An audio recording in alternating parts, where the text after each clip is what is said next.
Şerife'nin örgü dünyasına hoş geldiniz. Birkaç gün önce paylaştığım bu modelin lastik yapımını oldukça fazla sayıda soran kişi oldu. Bu yüzden bugün sizlere bu lastik modelini nasıl yaptığımı göstermek istiyorum. Modelimin üst kısmının anlatımına kanalımdan ulaşabilirsiniz. Şimdi önce hemen ilmek atarak örgümüze başlamak istiyorum. Anlatımının kolay olması için ben çift şiş üzerine ilmek atıyorum. 2, 4, 6, 7, 8, 9, 10, 11, 12. 12 ilmek yeterli olacaktır. Şu anda burası örgümün arka tarafı. İpim sağ tarafta, baş tarafta. Bu şekilde modelimin arkası olarak kullanıyorum. Ben kenar ilmeklerini örmeden alıyorum. Bu lastik modelinde şöyle bir durum var. İlmek alış şekliniz ne olursa olsun benim şu andaki ilmek aldığım hali ile örmeniz gerekiyor. Düz ilmeğimi öreceğim zaman arka taraftan geliyorum. İpimi arkadan ön tarafa doğru olacak şekilde şişime bir kez dolayarak ilmeğimi çekiyorum.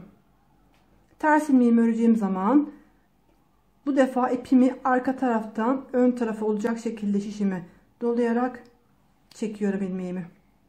Normalde düz ilmeği bu şekilde alırız ama bu lastik için arka taraftan ön tarafa doğru gelecek şekilde ilmeğimizi dolayıp çekiyoruz. Ters ilmeği de tam tersi ön tarafa doğru değil arka tarafa doğru olacak şekilde bir kez dolayarak çekiyoruz.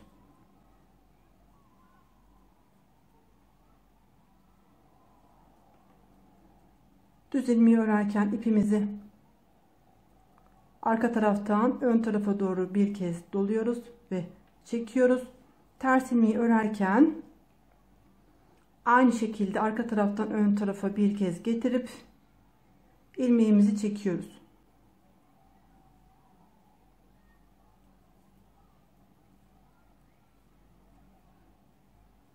Her iki tarafta örülüş şekli aynı. Şu anda örgümün ön tarafındayım. Kenar ilmeğini örmeden aldım. Burada ilk düz ilmeğim var. Düz ilmeğimi aynı şekilde arka taraftan giriyorum. İpimi arkadan ön tarafa gelecek şekilde şişime dolayıp çekiyorum. Ters ilmeğime gelince aynı şekilde ipimi önden arkaya doğru bir kez doluyorum ve çekiyorum.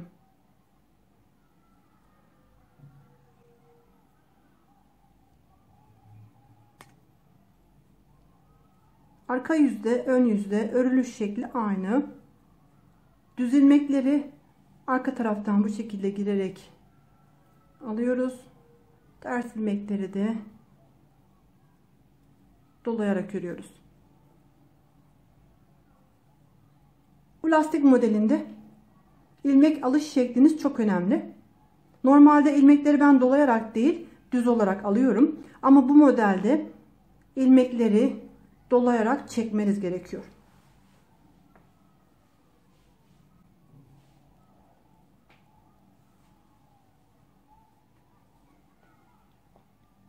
Dolayarak aldığımız zaman ilmeklerin yönünü çevirmiş oluyoruz aslında.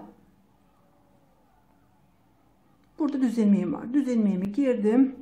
İpimi bir kez arkadan ön tarafa doğru gelecek şekilde dolayarak alıyorum. Ters ilmeğimi de aynı şekilde. Şimdi düz ilmekte arkadan öne doğru dolamıştık. Bu defa önden arkaya önce gidiyor. Sonra ön tarafa çekerek alıyoruz.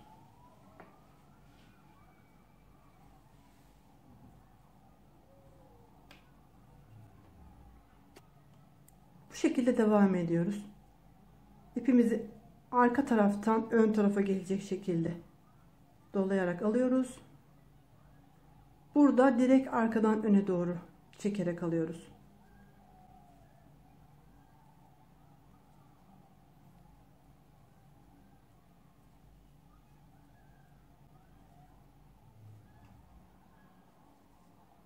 Örgümüzün her iki tarafında örülüş şekli aynı. Düz ilmekleri bu şekilde doluyoruz. Ters ilmekleri ipimiz önde olduğu için arkaya doğru bir tur çevirmemiz gerekiyor. Elinize aldıktan sonra birkaç ilmek örerseniz nasıl olduğunu daha rahat anlayacaksınızdır.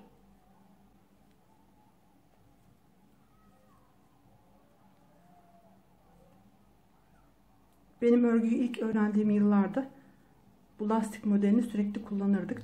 Sıkça kullanılan bir lastik modeliydi.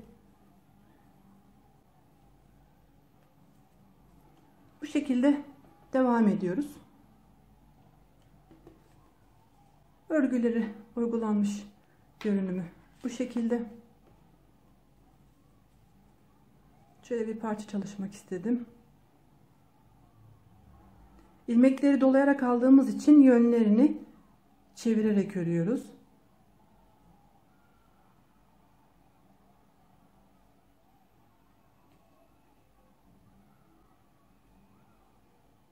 Örgümüzün diğer tarafı. Her iki tarafta görünümü aynı. Sadece şu başlangıç kısmımız arka tarafta görünüşü bu şekilde iken ön taraftaki görünümü bu şekilde oluyor.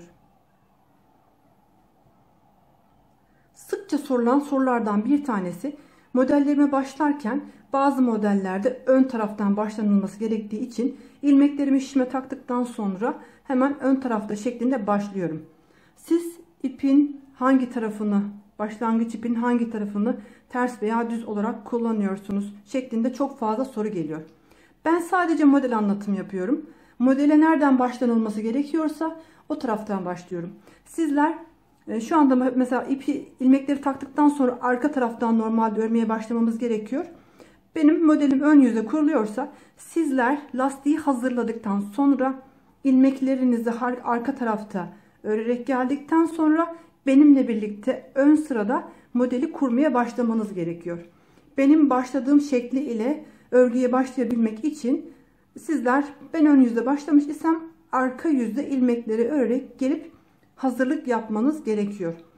Aynı şekilde gösterdiğim şekliyle örgünün ön yüzünü arka yüzünü ayarlayarak ördükten sonra lastiği ön hazırlık şeklinde örmeniz gerektiği için devamında benim modelim hangi tarafta başlanıyor ise sizler de o tarafta başlayarak örmeniz gerekiyor.